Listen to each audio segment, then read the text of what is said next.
question was in 2023 about the nerve injuries of the arm and the hand.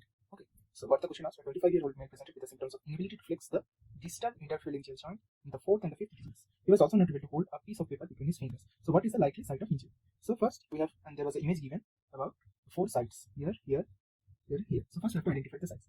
So this is the neck of the humerus. This one is the neck of the humerus. This is the mid shaft or probably the radial groove. This is the lateral epicondyle and this is the medial epicondyle. Okay. So the question asks that there is inability to flex the DIP joint. So we have to know which muscle flexes the DIP joint. So for DIP joint, this is the DIP joint. Okay.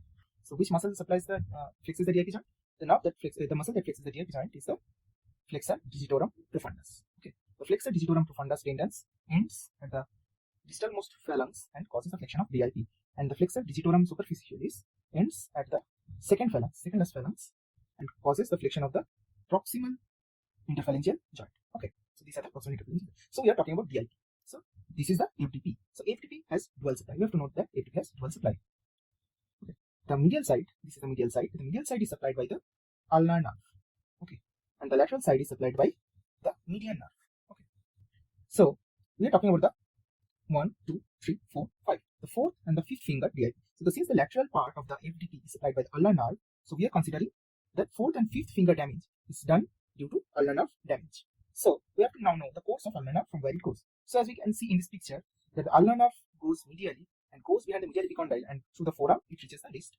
Okay, and the median nerve goes anteriorly through the cubital fossa and reaches the wrist. So medially we have the ulnar nerve.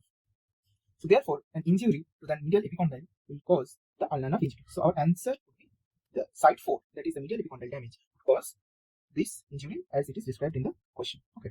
So let's explain the other parts. This is the question approach. Okay. So if we quickly want to deduce what nerve injury is and what is the site, we can approach like this. And there are other clues are also given, that the DIP joint of 4th and 5th digits, I have explained that, and hold a piece of paper in between his fingers. He can't hold a piece of paper between his fingers. So to hold a cord between his fingers, you have to adduct the 2 fingers. So which muscle causes adduction? The muscle that causes adduction is the palmar interrosseum. These are the palmar interrosseum. This causes adduction. So these 2 here, the palmar interrosseum, are not working. So he can't adduct his fingers. So he can't hold the card in between his fingers. Okay. So his palmar interrosseum are not working. So the palmar interrosseum of this side is also supplied by the ulnar nerve. So from here we come to the question that which muscles are supplied by the ulnar nerve? All the muscles, all the intrinsic muscles of the hand is supplied by ulnar nerve, except the thinner muscles that are present on the lateral aspect, thinner muscles, and the lateral to palmar interrosseum. Okay. So, sorry, I think I have made a mistake. The lateral to lumbricals. So the lateral 2 lumbricals are not supplied by the ulnar nerve. So from this clue also we can get that the site of injury is at the medial epicondyle. The nerve injured is the ulnar nerve.